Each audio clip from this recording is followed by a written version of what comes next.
हाँ, नमस्कार सभी को। एक बार फिर से एक और नई वीडियो में आप सभी का स्वागत है।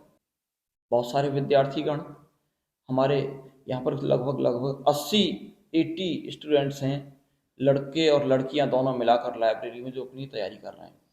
उन सभी के लिए बहुत ही अर्जेंट, बहुत ही ज़रूरी विषय है। आप इसको ज़रूर बहुत ही ध्यानपूर्वक सुनें। दोस्तों, इस वीडियो में हम बात करने जा रहे हैं, बहुत ही ज़रूरी विषय है कि आपको जीवन में उलझने से बचना है। हमेशा आपका जीवन में चाहे टारगेट पर्पस कुछ भी हो, आप किसी भी लक्ष्य के लिए काम कर रहे हो, आप उलझने से अगर बच गए तो बड़े से बड़े लक्ष्य को पा लेंगे, पहुंच जाएंगे लक्ष्य की प्राप्ति के पास, और लक्ष्य को आप प्राप्त भी कर लेंगे। बहुत ही छोटा सा एग्जाम्पल मैं आपको देता हूँ। अभी एक बच्चा है, उसने, हमारा छोटा भाई है, अलीगढ़ मुस्लिम यूनिवर्सिटी में उसको एडमिशन मिल गया था। यूनिवर्सिटी हमारी जो अलीगढ़ मुस्लिम यूनिवर्सिटी है, ये पहली क्लास से शुरू हो जाती है इसमें क्लासेस। जब उस छोटे भाई ने 12वीं पास कर ली, इमीडिएटली वो गांव आ गया। और गांव आते ही क्या हुआ, एक हफ्ते के अंदर अंदर वो जो भी मित्र मंडली जैसे उसकी चेंज हो गई। मैंने देखा एक हफ्ते बाद उसका मुंह फूटा हुआ है, घूंसा मार हो गई किसी से। मैं पूछा भाई क्या हुआ, उसने जो भी चीज़ें बताई उसने ये बोल दिया, उसने वो बोल दिया। मैंने उसको एक चीज़ समझाई अपने छोटे भाई को कि भाई, आज की तारीख में तेरे जितने भी मित्र अलीगढ़ में हैं जो अपने गांव नहीं गए हैं, वो आज की तारीख में प्लान ये कर रहे हैं कि 12वीं करने के बाद अभी मुझे डिप्लोमा करना है, या बीटेक करनी है, या फिर मुझे एमबीबीएस की तरफ जाना है, या मुझे बीएससी बीए बीकॉम क्या करना है। ये सारी प्लानिंग चल रही है। मेरी एआईआर रैंक कितनी आएगी, मैं एनडीए में क्या क्वालिफिकेशन कर सकता हूँ, किस तरीके से एनडीए के एग्जाम को क्वालिफाई करूँ।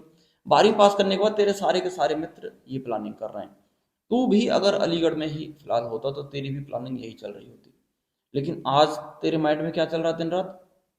तू दिन रात सिर्फ एक चीज सोच रहा है कि मैं उससे बदला कैसे लूं, मैं उससे किस तरीके से बदला लूं, जिसने तुझे चोट पहुंचाई है मैं भी किस तरीके से उसको चोट पहुंचा दूं।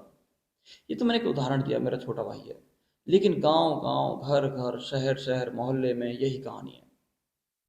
गांव या शहर, जो चीजें आपको इन छोटी छोटी बातों में उलझा रही हैं, फिर आप बड़े लक्ष्य को नहीं प्राप्त कर पाओगे। अगर आप मान के चलिए, आप जा रहे हो नोएडा अपना एग्ज़ाम देने, आपका यूपी पुलिस का एग्ज़ाम है, आपने साल भर उसके लिए तैयारी की है, और यहाँ से जाते जाते रास्ते में आपकी किसी ऑटो वाले से झगड़ा हो गया, या बस वाले से किराए को लेकर झगड़ा हो गया, और ऑटो वाले ने आपको गाली भी दे दी। अब आपने कहा अरे यार, ये 2 कौड़ी का आदमी मुझे गाली दे सकता है। आपने वहाँ पर उसको, उसकी कुटाई करी खूब, पकड़ के आपने खूब उसकी कुटाई करी। वो रोकर माफ़ी भी मांगा। आप उसे थाने भी, जब पुलिस पर बात आ गई, आप उसे थाने ले गए। थाने आपको भी जाना पड़ गया, जब झगड़ा हुआ तो पुलिस आई तो। फिर जब पूरी बातें दोनों तरफ से बताई गई तो उसने माफ़ी मांगी, सारे काम हुए। लेकिन आप जो दिल्ली पुलिस, यूपी पुलिस का पेपर देने जा रहे थे, वो 1 साल से आप तैयारी कर रहे थे, वो आपका रह गया ना, वो तो छूट गया आपका।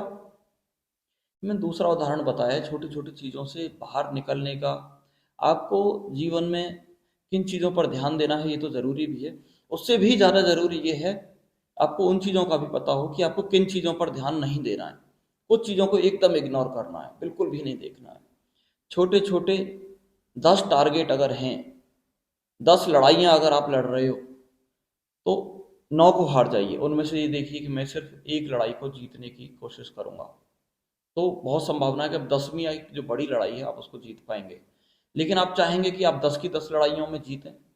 आप जा रहे हो, कोई कुत्ता आपके ऊपर भौंका, आप उसके पीछे भी डंडा लेकर भागे, फिर आगे गए, फिर कुछ कोई कोई कौवा चिल्लाए तो आप पेशाब, आप जहाँ जा रहे हो वहाँ पहुँच ही नहीं पाओगे। तो मेन है, बहुत सारी चीज़ों को इग्नोर करके अगर आपके जीवन में जो 10 लड़ाइयाँ हैं, आप खुद से डिसाइड कीजिए मुझे 8-9 लड़ाई हारनी है, लेकिन वो एक लड़ाई है 10वीं, वो मुझे जीतनी है।